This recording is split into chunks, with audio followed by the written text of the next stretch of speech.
everyone, welcome back. This is Amanda from hookemcreations, and we are continuing the theme of amigurumis. This week is about decreasing and stuffing your amigurumi for your project. So we're just making a little ball. I'm sure my kids will just thoroughly love this. This is a ball pattern that I created a couple years ago for like my baby rattles that you can see on my website. Very simple, very basic, very easy to make, nothing crazy. So to get started, starting at, let's see, row 10. So we just completed rows 1 through 9 with the last two videos. So video 3 is going to be row 10 to finish, which should be like 4 more rows to 13. And so to start off, we already did all of our single crochet rounds. We're going to start decreasing. So you're going to start off by doing 3 single crochet and then a decrease, and then all the way around. So I'm going to do my 3 single crochet. So that was 1, 2, and 3. Now I'm going to show you how to do what's called an invisible decrease. This is what makes the decreases seem seamless, like you're just single crocheting like normal. And if you need to, refer back to my front loop and back loop only video, which should be right here on your screen. So what you are going to do for an invisible decrease is you're only going to take the front loop of the next 2 stitches. So you're going to take the front loop off of the first stitch and the front loop of the next stitch. Yarn over, pull through both those loops, and single crochet. And you just did a decrease. That's called the invisible decrease. So I'm going to single crochet 3. 1, 2, 3. And again, front loop only on the first one, front loop only on the second, yarn over, pull that through. So you only have 2 loops, and then just do your normal single crochet.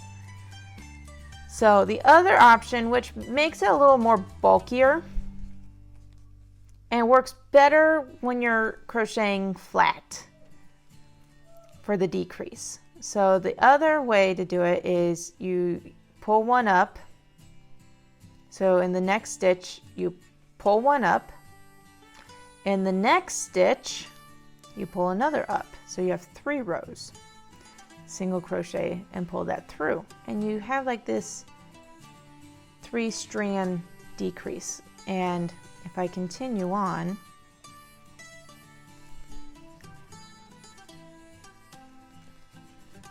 I'll go ahead and show you. So that's the flat. I know it's hard to see with the white. Let me see if I can. There we go. So as you can see, it's very bulky. It's very noticeable, unlike the other ones. See how seamless it is? You don't notice that there is a decrease, and then you get to here and you're like, oh, that's a decrease. So that's why I like to do the invisible decrease of just the front loop, and decrease. That's it. That's all you have to do. And then you go 1, 2, 3, front loop only, pull through just like a normal single crochet, and then you single crochet normal for 3. Now I'm going to bring my light back up. There we go. And decrease, single crochet for 3,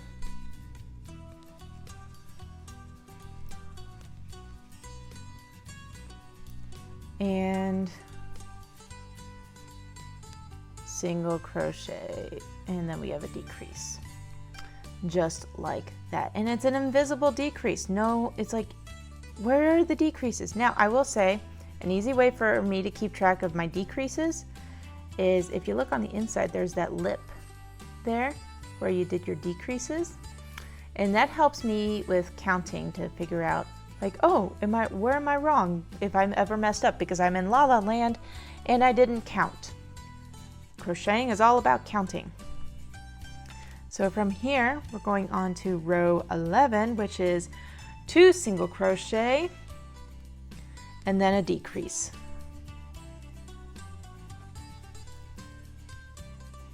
Put my marker back on.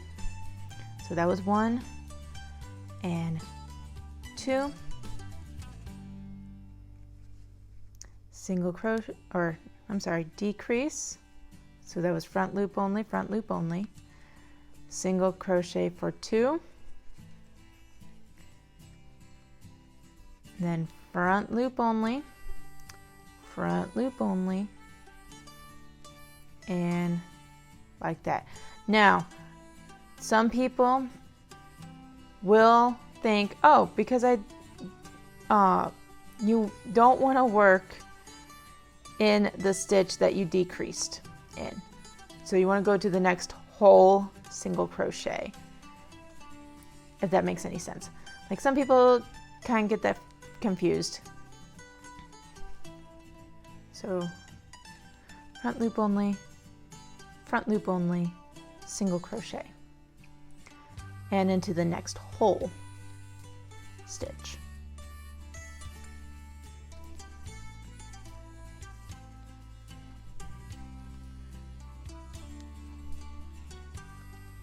And decrease.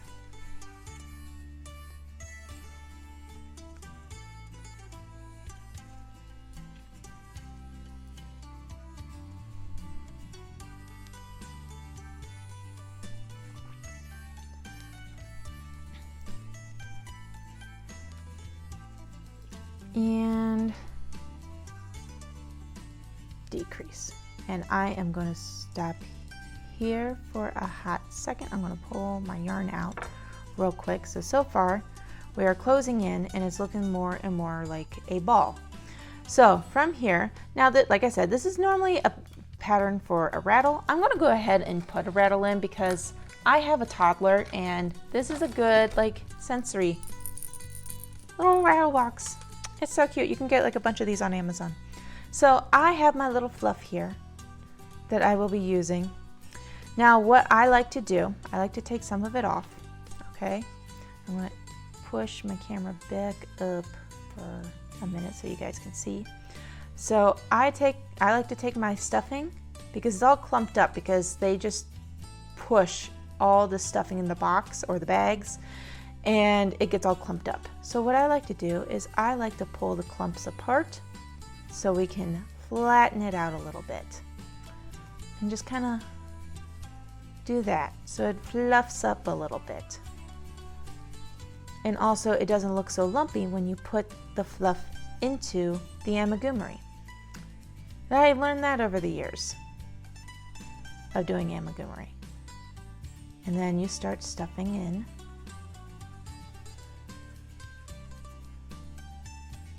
your stuffing. And because I'm putting a rattle in there, I'm going to put the rattle box in there. And that's a good start because we still got a couple more rounds to do. And before we close it off and finish it off, we will be adding another, I'm going to do another round of decreases, and then I'm going to add a little bit more stuffing in there. One of the best things to use for stuffing, like especially for like tight spaces like arms and stuff, get yourself a dowel rod, or another thing people like to use is chopsticks.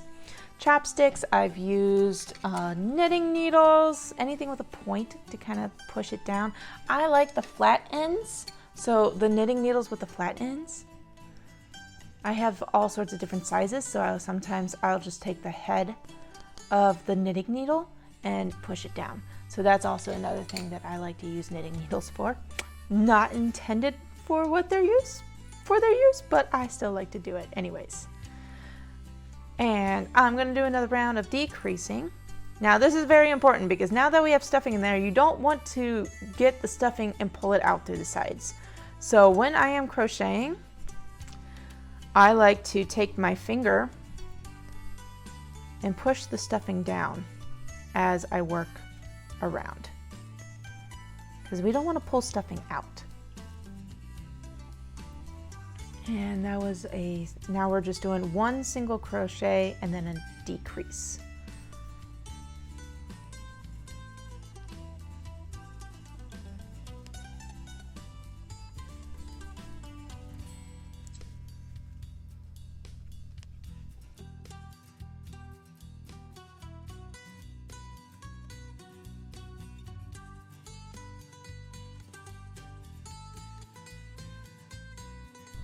And I need to add a little more stuffing because things are closing off a little bit more.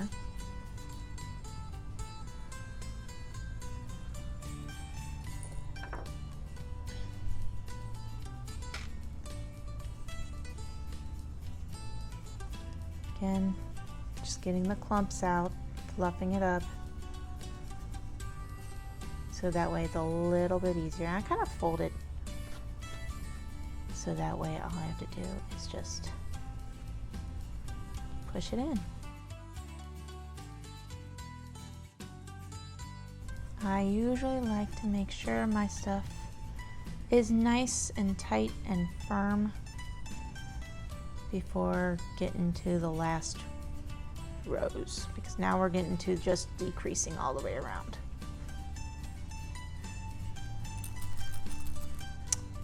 So much fun. Like, you can make cat toys out of it. I would get like cotton yarn for cat toys, but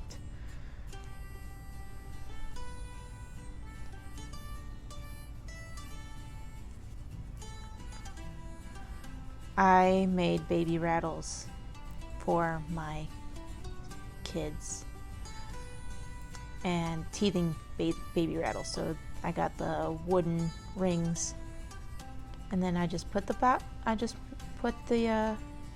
ball on it and they would shake it around. They loved it. And then I also crocheted around the ring as well. All right, now we're getting to just decreasing all the way around. And this is where it gets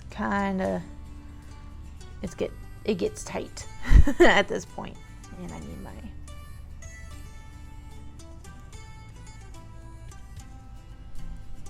stitch marker. I normally use a much smaller hook for this pattern, but I'm using a 4mm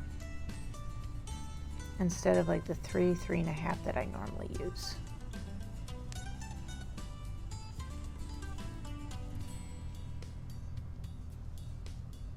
I'm just decreasing all the way around, and then I will show you how to do the invisible closing. And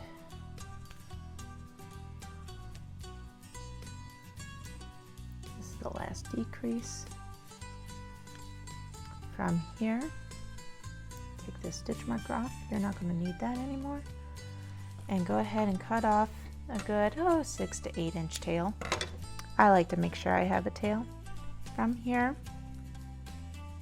you can go ahead and just pull it straight out because we're going to be sewing. Get yourself a yarn needle. One of my favorite yarn needles, because it's easier, is these what they call wool needles. So they have a bendy, flexible eye hole to just stick your yarn in and close it up. You can get these on Amazon for a couple bucks as well. It comes with a set of 3, all different sizes. From here, you're going to take your needle underneath the next loop and just whip stitch all the way around.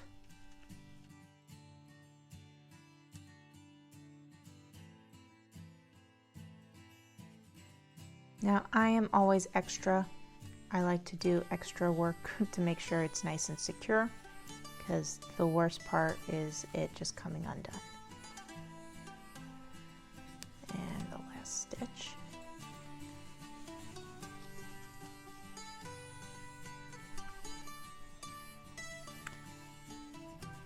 One of the things I like to do is just go across and just kind of star stitch it.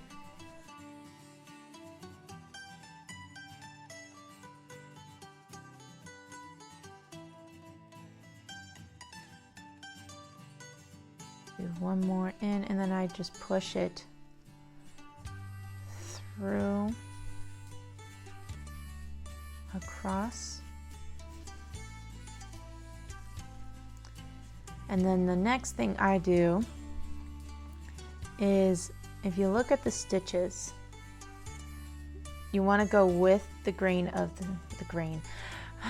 Like working with the grain of the wood, you want to work with the direction of the stitch. So you want to go down, and I just go across again. So that way, again, it looks invisible. I do it again. Do this a couple times.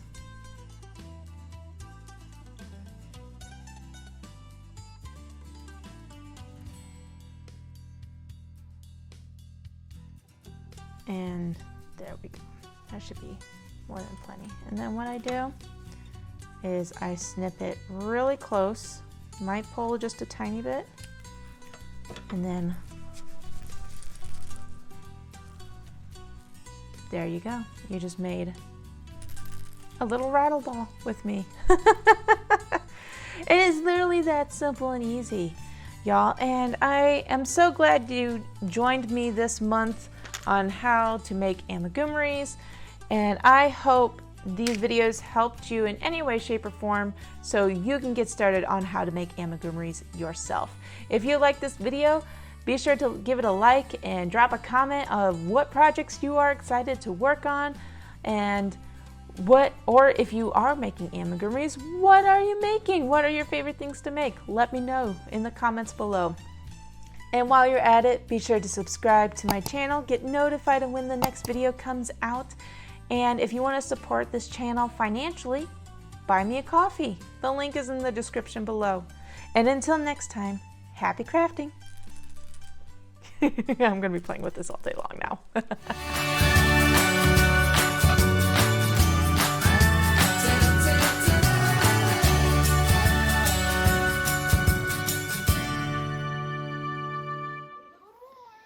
Hey, Leo.